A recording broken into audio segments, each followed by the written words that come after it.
सम्मानीय सांसद भद्रक, सम्मानीय विधायक भद्रक एवं जो योग को भल पाउछंती एमती शहे शहे एठी लोक आसी समस्त योग करिसंती और प्रतिदिन योग करिबा पाई तांकर शारीरिक स्वास्थ्य मानसिक स्वास्थ्य पाई योग करिबा पाई समस्त शपथ पाठ मते करिसंती।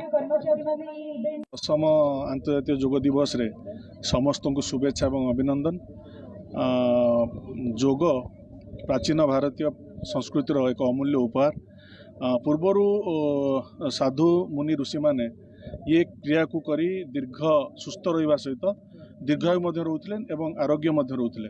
आज देखु जिते व्यस्तबहुल जीवन भितर मोर समस्त गोटे अनुरोध निज जीवन निज जीवन किसी समय काढ़ी दैनंदिन जीवन किसी समय काढ़ी योग कि शारीरिक व्यायाम कले निश्चिंत आपण सुस्थ रहा सहित एक सुस्थ समाज गठन हो पार। कारण भारत को जदि आम विश्वगुरु रूप में आम प्रतिपादित करने चाहते सर्वप्रथमे भारतर जो ऐतिह्य भारतर जो परंपरा भारतर जो संस्कृति अच्छी ताकू विश्व दरबार रे परिचित कले कि प्रतिपादित कले निश्चिंत आगामी दिन में भारत विश्वगुरु हम। एवं योगर उपकार अनेक अच्छी। योग केवल शारीरिक सुस्थता दे न था योग नकारात्मक शक्ति को अंत घटाई सकारात्मक ऊर्जार उज्जीवित करता है। से समस्त को दैनंदिन जीवन में किसी ना किसी समय निज शरीर पर देवा उचित। धन्यवाद। जे भारतीय संस्कृति परंपरा आज विश्व दरबार रे एते प्रसिद्धि लाभ करछि आदृत होइछि।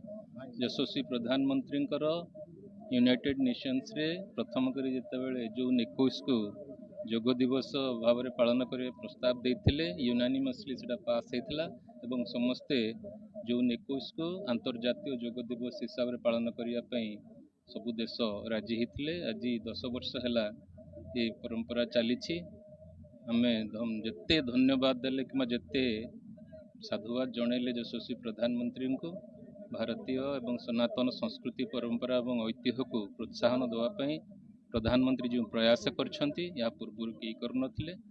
आज भारतर छवि सारा विश्व दरबार निश्चित भाव में प्रसिद्धि लाभ करछि। आशा रखुचु आगामी दिन मानकर मध्य ओडिशा ऐतिह्य परंपरा संस्कृति एवं ओडिया अस्मिता को लेकिन नूतन करी जो सरकार गठित होइछि प्रोत्साहन मिलिबो एवं योग एपरी एक माध्यम जोटा कि बिना औषध शरीर को सुस्थ रखि था एवं गोटे सुस्थ शरीर गोटे सुस्थ चिंताधारा को जन्म देता है एवं सुस्थ चिंताधारा गोटे सुस्थ समाजर परिचायक होता है। आजिका दिन में जोपरी भाव में व्यस्तबहुल जीवन भितर निश्चित भाव में जदि किसी समय आम दैनंदिन योगपाई दबा गोटे सुस्थ आम शरीर सुस्थ रम जो टेंशन हो भी दूर हम।